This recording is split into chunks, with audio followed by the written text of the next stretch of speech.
Hello દોસ્તો, સ્વાગત છે તમારું અમારી જ્ઞાન ક્ષેત્ર ચેનલ પર. દોસ્તો, આરટીઈ 2009 શું છે? આ આરટીઈ 9 આરટીઈનું ફૂલ ફોર્મ છે right of children to free and compulsory education act 2009, એટલે કે બાળકોને મફત અને ફરજિયાત શિક્ષણનો અધિકાર અધિનિયમ 2009. આરટીઈ 2009 એમાં બાળકોને મફત અને ફરજિયાત શિક્ષણ મળી રહે એ માટે સરકારે એક અધિનિયમ બનાવેલો છે. મિત્રો, આજના આ વિડીયોમાં આપણે જાણીશું બાળકોને મફત અને ફરજિયાત શિક્ષણના અધિનિયમ વિશે. આ વિડીયોમાં અમે 30 જેટલા મોસ્ટ ઇમ્પોર્ટન્ટ ક્વેશ્ચન્સ તૈયાર કર્યા છે. આમાંથી દર વખત 2 કે 3 પ્રશ્નો પૂછવામાં આવતા હોય છે. તો મિત્રો, આ વિડીયોને એન્ડ સુધી જોવાનું ભૂલતા નહીં. ભારતમાં મફત અને ફરજિયાત શિક્ષણની માંગ સૌપ્રથમ કોણે કરી હતી? ઓપ્શન છે મહાત્મા ગાંધી, દાદાભાઈ નવરોજી, ગોપાલકૃષ્ણ ગોખલે, બાલ ગંગાધર તિલક.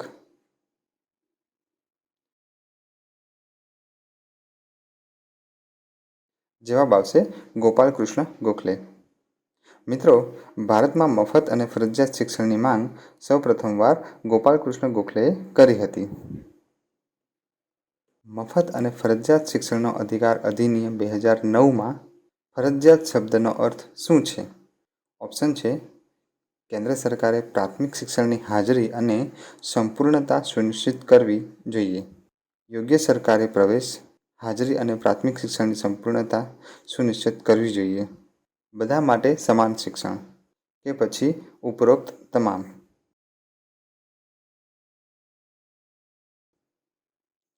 જવાબ આવશે યોગ્ય સરકારે પ્રવેશ, હાજરી અને પ્રાથમિક શિક્ષણની સંપૂર્ણતા સુનિશ્ચિત કરવી જોઈએ.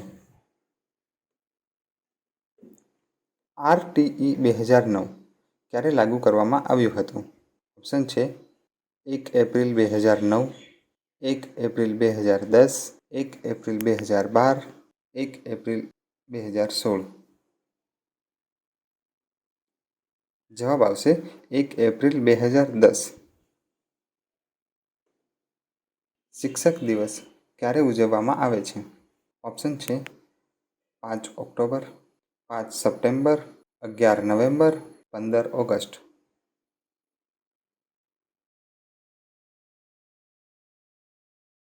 જવાબ આવશે 5 સપ્ટેમ્બર. આરટીઈ 2009માં નીચેનામાંથી કોની અવગણના કરવામાં આવી છે? ઓપ્શન છે શિક્ષક તાલીમ, શૈક્ષણિક કેલેન્ડર, વિચરતી બાળક પ્રવેશ, 14 વર્ષ પછી શિક્ષણ.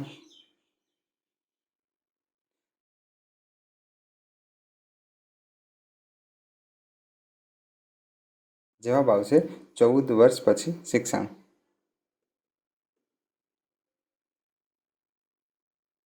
આરટીઈ 2009માં એક અઠવાડિયામાં શિક્ષકના કેટલા કામના કલાકો નક્કી કરવામાં આવ્યા છે?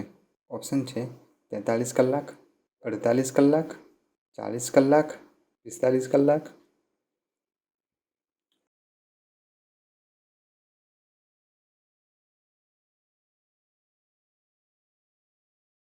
જવાબ આવશે 45 કલાક.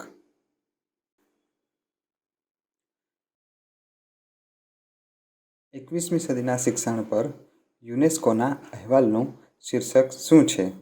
ઓપ્શન છે બે વર્લ્ડ લર્નિંગ સોસાયટી, બધા વાંચે અને બધા આગળ વધે, બોજ વગરનું શિક્ષણ, learning the treasure within.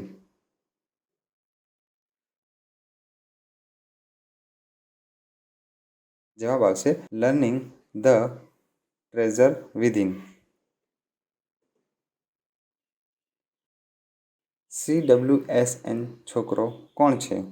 Option છે ગરીબી રેખા નીચે જીવતા બાળકો, ખાસ જરૂરિયાત ધરાવતા બાળકો, વંચિત બાળકો, શીખવાની ઉચ્ચ પ્રદેશ.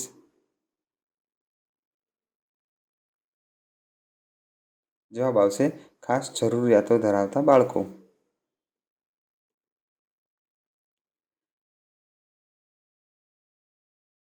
CWSN બાળકને વાંચવા માટે શિક્ષક માટે કઈ બેઠક આદર્શ છે?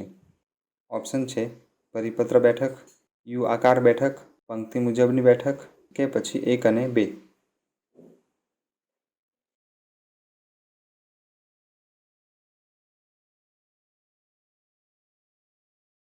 જવાબ આવશે 1 અને 2 બંને.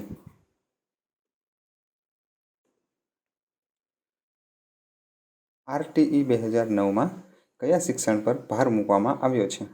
ઓપ્શન છે પ્રગતિશીલ શિક્ષણ, પ્રાયોજિત શિક્ષણ, સમાવિષ્ટ શિક્ષણ, ઉપરોક્ત તમામ.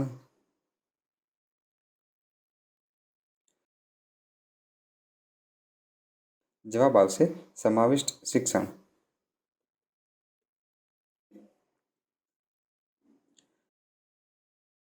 RTE 2009માં કઈ જોગવાઈ નથી? ઓપ્શન છે 6 થી 14 વર્ષનું શિક્ષણ, ખાનગી શાળાઓમાં નબળા વર્ગના બાળકો માટે બેઠકોમાં 25% અનામત, શાળા પહેલાં શિક્ષણ પર ભાર, શિક્ષક વિદ્યાર્થી ગુણોત્તર 1:25. જવાબ આવશે શિક્ષણ વિદ્યાર્થી ગુણોત્તર 1:25. વિકલાંગ બાળકો માટે સંકલિત શિક્ષણની કેન્દ્રીય પ્રાયોજિત યોજનાનો હેતુ શૈક્ષણિક તકો પૂરી પાડવાનો છે. આ બાળકો માટે કઈ શાળા યોગ્ય છે? ઓપ્શન છે ખાસ શાળા, અંધ શાળા રાહત સોસાયટી, નિયમિત શાળા કે પછી એક પણ નહીં.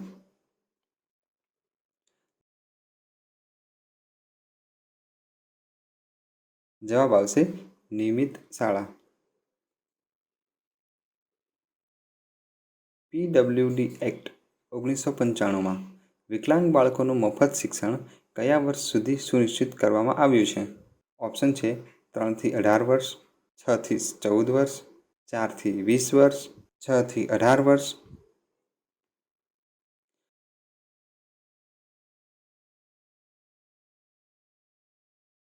જવાબ આવશે 6 થી 18 વર્ષ.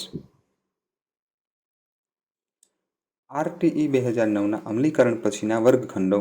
ઓપ્શન છે બિન અસરકારક છે, જાતિ દ્વારા વધુ સમજાવાય છે, ઉંમર સાથે વધુ સુસંગત, ઉંમર દ્વારા વધુ વિજાતીય છે. જવાબ આવશે ઉંમર સાથે વધુ સુસંગત. RTE 2009 મુજબ કયા કામમાં શિક્ષકને નિયુક્ત કરી શકાય નહીં? ઓપ્શન છે આપત્તિ વ્યવસ્થાપન, વસ્તી ગણતરી, પલ્સ પોલિયો અભિયાન કે પછી ઉપરોક્ત તમામ.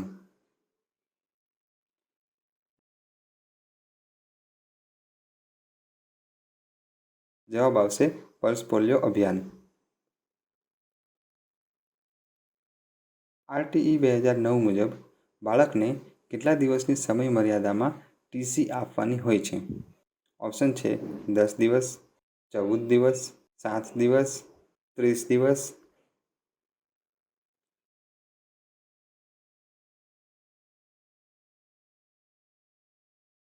જવાબ આવશે 7 દિવસ.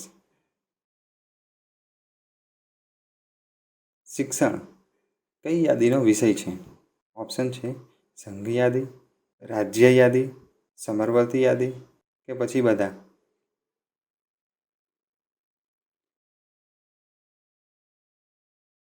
જવાબ આવશે સમરવતી યાદી.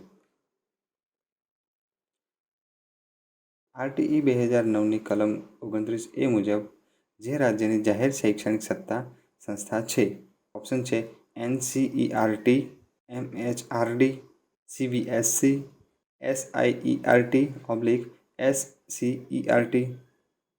જવાબ આવશે SIERT/SCERT.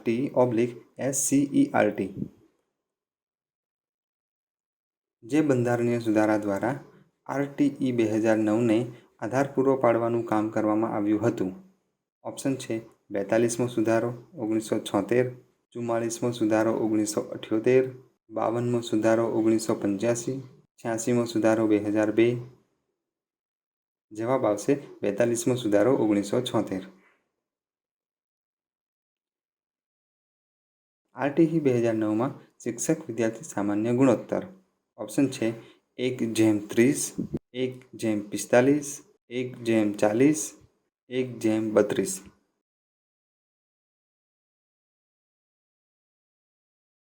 જવાબ આવશે 1:40. RTE 2009 મુજબ ગરીબી રેખા નીચે જીવતા પરિવારોના બાળકો કઈ શ્રેણીમાં છે? ઓપ્શન છે પીડિત વિસ્તારોમાં બાળકો, દુર્લભ નબળા વિભાગના બાળકો, વિશેષ વર્ગના બાળકો કે પછી ઉપરોક્ત તમામ. જવાબ આવશે દુર્લભ નબળા વિભાગના બાળકો. RTE 2009માં બાળકને શાળામાં પ્રવેશ આપતી વખતે લેવાતી પ્રવેશ પરીક્ષા શું કહેવાય છે?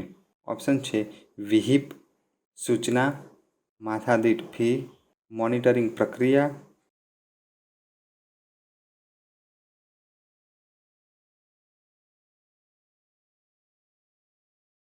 જવાબ આવશે મોનિટરિંગ પ્રક્રિયા. RTE 2009ની કલમ 21 મુજબ દર મહિને શાળા વ્યવસ્થાપન કાર્યકારી પરિષદની બેઠક કયા દિવસે મળે છે? ઓપ્શન છે પૂર્ણિમા, વસંત પંચમી, સપ્તમી, અમાવસ્યા.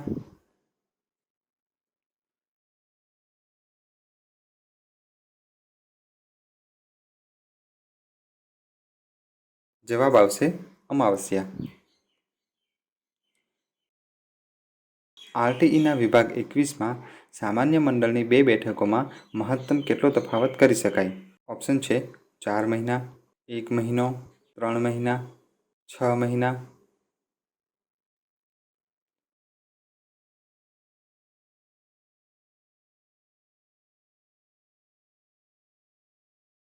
જવાબ આવશે 6 મહિના. RTEની કલમ 7 મુજબ કેન્દ્ર અને રાજ્યનું નાણાકીય યોગદાન કેટલું છે? ઓપ્શન છે 50:50, 65:35, 70:30, 60:40.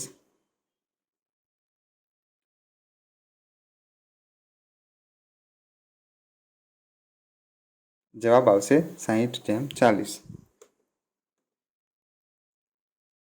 RTEના કયા ધારામાં પ્રી સ્કૂલ શિક્ષણની વ્યવસ્થા છે?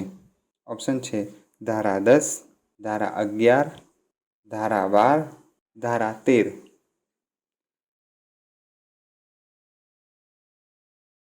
જવાબ આવશે ધારા 11.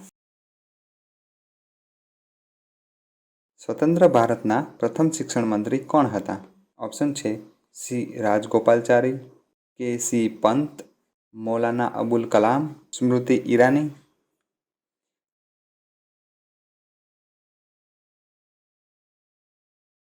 જવાબ આવશે મૌલાના અબ્દુલ કલામ.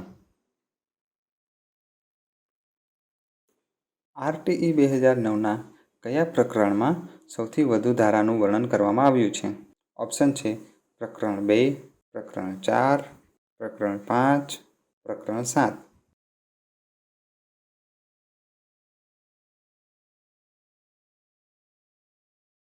જવાબ આવશે પ્રકરણ 4. RTE 2009ના કયા વિભાગમાં નામનો ઉલ્લેખ છે? ઓપ્શન છે ધારા 1, ધારા 12, ધારા 14, ધારા 16.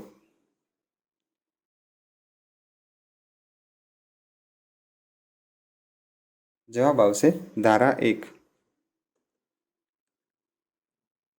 RTE 2009ના કયા વિભાગમાં પ્રાથમિક શિક્ષણ માતૃભાષામાં આપવામાં આવશે તેવો ઉલ્લેખ છે? ઓપ્શન છે કલમ 350A, ધારા 10, ધારા 21, ધારા 29.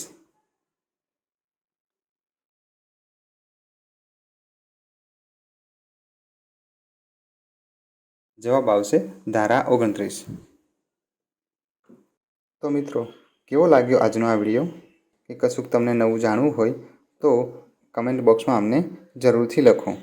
આવા બીજા નવા વિડીયો જોવા માટે અમારી ચેનલને સબસ્ક્રાઈબ જરૂરથી કરજો.